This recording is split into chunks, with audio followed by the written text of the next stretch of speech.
വയനാട്ടിൽ നിന്നുള്ള വിവരങ്ങൾ കമൽ നമുക്ക് നൽകും. കമൽ, എന്താണ് വയനാട്ടിലെ സാഹചര്യം? എത്രത്തോളം വലിയ ജാഗ്രതാ നിർദ്ദേശമുണ്ട്? ദുരിതാശ്വാസ കേന്ദ്രങ്ങളുണ്ടോ?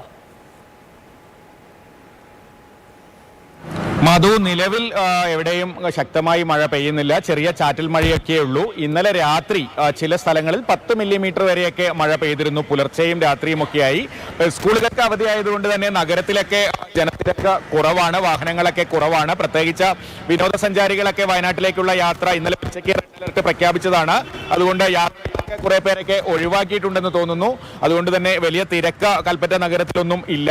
എവിടെയും വെള്ളം കയറുന്ന സാഹചര്യമോ അത്തരത്തിലുള്ള വലിയ മഴയൊന്നും ഉണ്ടായിട്ടില്ല. പരമാവധി രാവിലെ ഈ ഡാറ്റയൊക്കെ നോക്കുമ്പോൾ ചില പ്രദേശങ്ങളിൽ 1 സെന്റിമീറ്റർ, അതായത് 10 മില്ലിമീറ്റർ വരെയൊക്കെ മഴ രേഖപ്പെടുത്തിയിട്ടുള്ളതായി കാണുന്നുണ്ട്. എന്തായാലും ഇന്ന് രാവിലെ എവിടെയും ശക്തമായി മഴ പെയ്യുന്നില്ല. മലബാറിലെ മറ്റു ജില്ലകളിലേക്ക് പോയാലും അങ്ങനെ തന്നെയാണ്. എല്ലായിടത്തും മേഘാവൃതമായ അന്തരീക്ഷം മൂടിക്കെട്ടി നിൽക്കുന്നു. ശക്തമായ മഴ എവിടെയും പെയ്യുന്നില്ല. 2 ജില്ലകളിൽ, കണ്ണൂരും വയനാട്ടിലും എല്ലാ വിദ്യാഭ്യാസ സ്ഥാപനങ്ങൾക്കും ജില്ലാ കലക്ടർമാർ അവധി പ്രഖ്യാപിച്ചിട്ടുണ്ട്.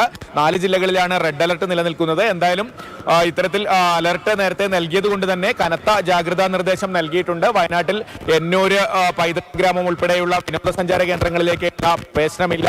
എല്ലാ ജാഗ്രതയാണ്. കമലാണ് വയനാട്ടിൽ നിന്നുള്ള വിവരങ്ങൾ നൽകിയത്.